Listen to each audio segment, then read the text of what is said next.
আমি নির্বাচনে বেশ আগে বলেছিলাম যে নির্বাচন হলে বিএনপির ভূমিধস বিজয় হবে, কারণ বিএনপি 15 বছর ধরে এই ফ্যাসিস্ট সরকারের বিরুদ্ধে লড়াই করেছিল। তারও পূর্বে বিএনপির ইতিহাস হচ্ছে স্বৈরাচারের বিরুদ্ধে বেগম খালেদা জিয়ার নেতৃত্বে 9 বছর সংগ্রাম। গণতান্ত্রিক অধিকারের জন্য, ভোটের অধিকারের জন্য, মুক্ত একটা সমাজের জন্য বিএনপি সবসময় লড়াই করেছে এবং তারই যে বহিঃপ্রকাশ হচ্ছে জনগণের বিএনপির প্রতি ভালোবাসা, হচ্ছে এই ল্যান্ডস্লাইড ভিক্টরি। এই ভিক্টরিকে মূল্যায়ন করতে হবে সেই কোণ থেকে।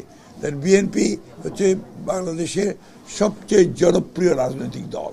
এ প্রতিষ্ঠাতা শহীদ প্রেসিডেন্ট জিয়াউর রহমান যখন দল প্রতিষ্ঠা করেন, তারপর থেকে বিএনপি জনপ্রিয়তা কখনো হারায়নি। কারণটা হচ্ছে যে বিএনপি সবসময় জনগণের সঙ্গে থেকেছে এবং জনগণের রাজনীতি করেছে। সেটাই হচ্ছে বিএনপির সবচেয়ে বড় শক্তি। একটা কথা মনে রাখতে হবে আমাদেরকে, যে বিএনপি কোনো ক্যাডার বেস পলিটিক্যাল পার্টি না, BNP is a mass base political party. সুতরাং এটা যা চরিত্র থাকে মাসের পলিটিক্যাল, এই চরিত্র নিয়ে বিএনপি জনগণের কল্যাণের জন্য ইতিপূর্বে কাজ করেছে, সরকারে ছিল।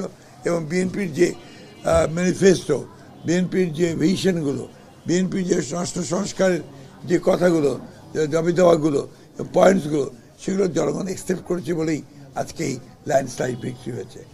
আপনার আরেকটা প্রশ্ন ছিল যে জামাতে ইসলামের এই উত্থান, এটাকে আমরা কীভাবে দেখি। এটা আমি বহু আগেই বলেছি যে দীর্ঘ 15 বছর ফ্যাসিস্ট শাসনের ফলে এটা হচ্ছে একটা বিজ্ঞান, এটা আপনাকে পলিটিক্যাল সায়েন্সের একটা অংশ। যখনই গণতন্ত্র চাপা থাকে, তাকে যখন আটকে দেওয়া হয়, তার কণ্ঠরুদ্ধ করা হয়, তখন অন্য উগ্রবাদী শক্তিগুলো মাথা চেহারা দিয়ে উঠতে থাকে।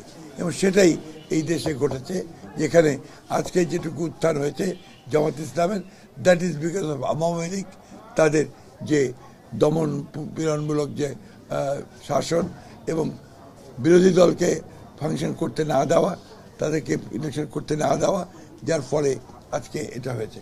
বাট আমি অত্যন্ত কনফিডেন্ট যে বাংলাদেশের জনগণ ইতিমধ্যে তাদেরকে রিজেক্ট করেছে, বিএনপি 2/3 মেজরিটি পেয়েই গেছে।